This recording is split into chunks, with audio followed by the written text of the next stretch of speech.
Welcome to the Policy Shop, weekly conversations with public policy experts where we'll dive into the most important issues affecting all of us here in Illinois. I'm Hillary Gowans. Let's get started. Welcome back to the Policy Shop. I'm Hillary Gowans. If you read the news, you're likely reading stories about the national teacher shortage. But what does the data tell us about what's going on in Illinois' public schools?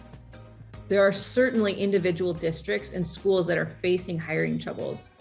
But over the past decade, Illinois has more teachers, but fewer students. That's according to the Illinois State Board of Education's own data.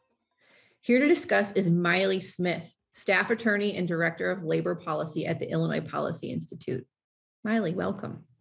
Hello, thanks for having me. We just love talking education. Yes.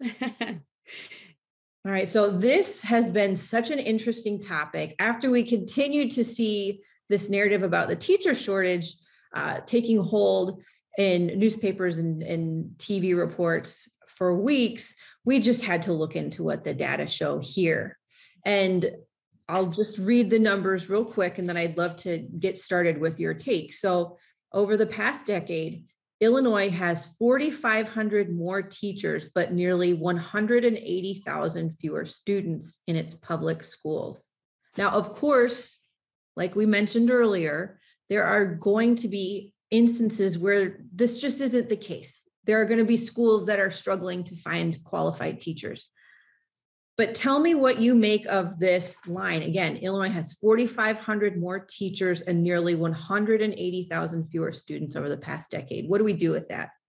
Yeah, it raises a lot of questions. We hear this narrative being pushed that we have a teacher shortage, but you look at the numbers and it certainly doesn't look that way. It looks more like we have a shortage of students. And it raises questions to me, like, where are these students going? Why are we adding more teachers? Is that in some way helping students? You know, if we are seeing more teachers and a better ratio, maybe we would see better test scores. Unfortunately, when we look at places like Chicago Public Schools, that's certainly not the case. Their enrollment has dropped. They have more teachers than they did 10 years ago, but their test scores have plummeted. So it raises questions for me as a mom, as someone who pays property taxes, whether or not parents in the state are getting what they think they're getting from their public schools. It's an interesting point that you raised. So you mentioned Chicago. So in the 2011-2012 school year, CPS had over 400,000 students. But by 2020, they'd lost 63,000 students. On the other hand, they only shrank there was actually no significant drop in the number of teachers. They went from 22,283 full-time teachers to 22,250 full-time teachers. I got to make a note to look up the student-teacher ratio and see if it changed significantly at all. I doubt it. But you made this point that at the same time, over the same time period, while the district saw this massive decrease in students, the budget went up. It ballooned by nearly $2 billion over that decade. Meanwhile, proficiency in reading dropped from 70% to 21%. Proficiency in math dropped from 79% to 17%. Now, we also note that this school district does have vacancies in terms of who they need to hire. But what's going on? So budget going up, students dropping significantly, test scores dropping significantly. And this is the biggest district in the state. So it's important for this conversation, right? Right, exactly. Yeah, I think, and we've talked about Chicago Public Schools so much because it is the largest district in the state.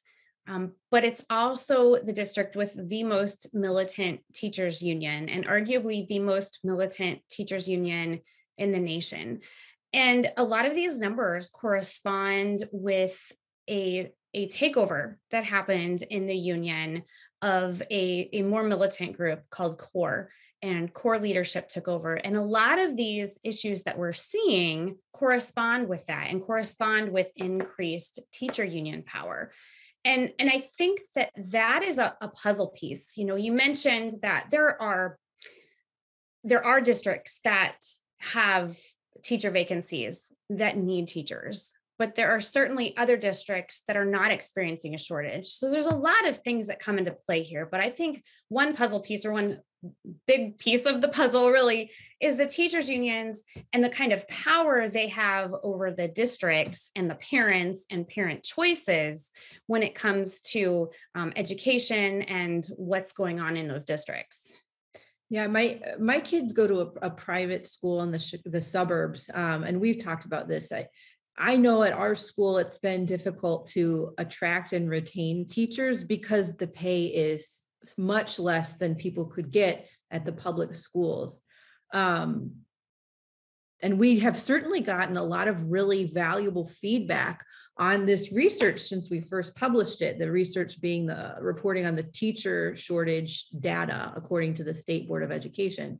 I'm curious to see, once we dive in more, if this problem manifests itself more in rural districts or in other parts of the state, because it looks much different in Northern Illinois, I'm assuming. Yeah, I think that is definitely going to be part of that puzzle. Like, where are these districts? And what kind of funding are they getting? What kind of other options are there in the area? I think all of that is going to play into this. And it resonates with me when you talk about private school teachers and retaining those. I have kids in both private school and public school, and I see that happening as well. And I've seen the budget of the private school and know that the teachers in the public school make a whole lot more than the teachers in the private school. And yet we have the teachers unions that are continuing to push for more power. I definitely think that where a district is going to determine the kind of issues that we're seeing within the public schools with vacancies. I think that's another part of the puzzle. I definitely think that in the northern part of the state, the demographics, the dynamics, everything that's going on within a public school is different than what is happening in the lower part of the state. And being someone who is a downstater, we frequently, I know, feel like all of the attention goes to what's going on in the Chicago area with very little attention going on down here. And like I said, there are multiple pieces of this puzzle. One of them is definitely the teachers unions, but another one does have to do with the location of these schools and what kind of things are happening within the districts. Yeah, this whole topic just makes me so curious, because you can't write off the felt experience of people who write into us and they say, I'm an administrator or I'm a principal, I can't find qualified teachers. Or if you find teachers and they're saying, I am covering double what I should be doing because my school is understaffed. You can't write that off. Like, there's something there. Yeah. On the other hand, you have to look at the numbers and say something isn't adding up. And so for me, it drives like my curiosity. I want to know what's going on.